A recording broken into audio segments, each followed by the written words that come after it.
Hey everybody, it's Leela. Okay, so today I'm going to be reading Canto 22 of Dante's Inferno. I haven't really been keeping up on my channel very much, but I really hope that you enjoy it, and either if you're trying to read it or you just have a really hard time comprehending like me, because I know personally reading out loud helps me. Okay. Are you ready?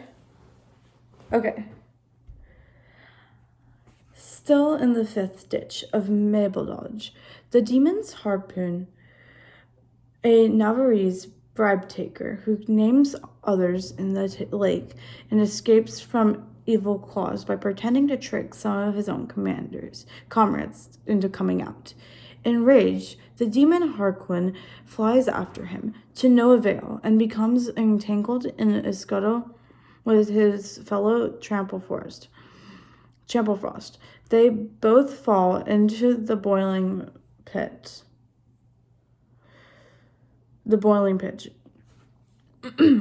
I've seen, in my day, the cavalry break camp, storm to attack, the muster for parade, and sometimes the beat retreat to save their lives.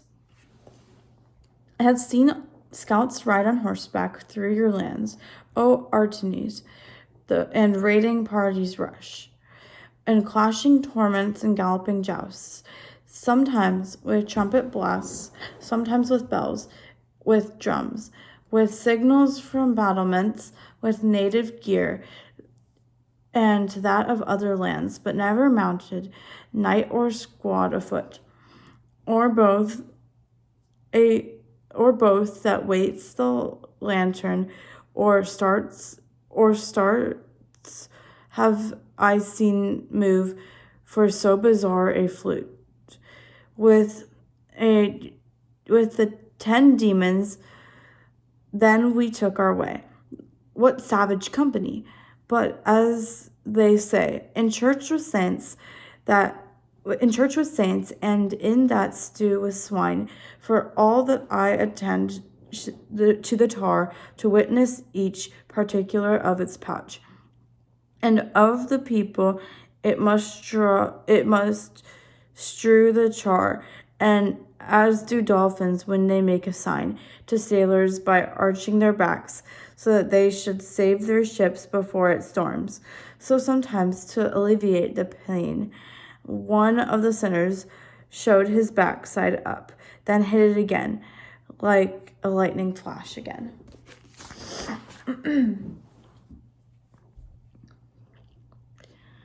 As the water's edge beside the ditch, as bullfrogs perch with muzzle sticking out and hide the legs in bulging paunch, so stood these sinners everywhere you'd scout.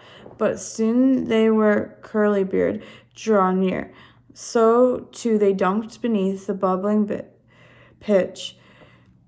I saw it makes my heart shake to this day. One wait too long, as it happened that this frog stays out while the frogs dart away. And Dog Scratcher, right there in front of him, hooked him and dragged him like the tar-clogged locks, and pulled him like an otter from the pond. I knew these names of every devil there, for I had noted them when they were picked, and later heard what they would call themselves. Hey, Redforth, set your nails in this one here. Claw him and strip the leather from his back. The cursed demons hollered all together. My teacher, please, I asked him, if you can discover who he is, whose wretched luck has put him in the advisory's hands. My guide then walked up to the man in the tar and asked him where he came from. He answered, I was born in the kingdom of Navarre. My mother made me a servant to a lord. She'd gotten pregnant by a worthless rogue, one who destroyed himself and all his wealth. Then I was a valet for the good king, Theobald, and there I started taking bribes. And in this heat I pay the reckoning, and swine tooth, from whose mouth on each side stuck a tusk like a wild boar's, gave him to feel how one of them could rip his stitches out. The rat had fallen in with the wicked cats. Curly Beard fenced him with his arms stretched out wide. Keep clear, you. Mine's the fork for this one here. Sorry, next page. And to my teacher, then he turned his face. Ask him what else you'd like. Why else? Ask him, sorry guys. Ask him what else you'd like to know of him before somebody else rips him apart. So then the guide, now tell us if you know if there are any souls from Italy under the tar. And that one said, just now I left a spirit from a land nearby. I wish I were still covered up with him. I wouldn't have to fear the hook or claw, said Stormbreath. We'd put up with this too long. And with the grappler snagged him by the arm, yanked it and tore away a muscle hole. Drax now also wanted to join and give it to him in the legs, but their sergeant wheeled round and round with angry eye. When they held their peace for a little while, my leader did not pause, but asked the sinner, who was still gazing upon his open wound, who was that man you say left behind, unluckily, to come far upon the shore? That was Fra Gomita, he said, he of Sardinia, vessel of all fraught, who has master enemies in hand and treated them to earn the praise of all. For he took bribes and let them off the scot-free. Those are his words. In other duties, too, no small time, but the king of grafters, he and Michael Zanche, lord of Logodoro, hangs with him, and the tongues are never tired of talking of their damned Sardinia. Oh no, that other demon bears his fangs. I'll tell you a lot more, but I'm afraid he's setting up to scratch me on the mange. A big commander turned to Gobgoblin, who rolled his crazy eyes before he struck, and said, "Get over here, you filthy cow! If you would like to see or hear some more." The spirit, terrified, resumed all at once. "Tuscus Lombards, I'll make 'em all out, but have the evil claws step back a bit, so they won't be afraid of their revenge."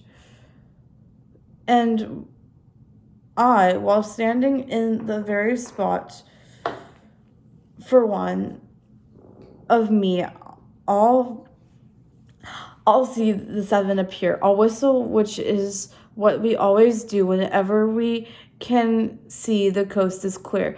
And Lord Dog raised his muzzle at the words and shook his head and said, "It's all a trick, a nasty trick, so he can jump back in. And he who has his wealth of shifts and snares. Now I'm an evil trickster. Yes, I am. Convening greater sorrows for my friends." Harquin couldn't hold back, so he said, contrary to the rest, "You can go and dive. I won't come at your traces at gallop. I'll be battling my wings above the pitch. Let's heave the edge of the hide behind the slope and see if you can beat us by yourself. Oh, reader, hear this new sport." Each one turned his eyes an instant to the farther shore. Lardog, the first, who resisted most, he chose his moment with that Navarrese, planted his heels at the single leap, slipped from the plotting of his enemies. Each of the devils was stung with shame for that. He, most of all, who brought on the mistake. He set off and cried, "I've got you now." But to no good, his wing could never fly as fast as fear.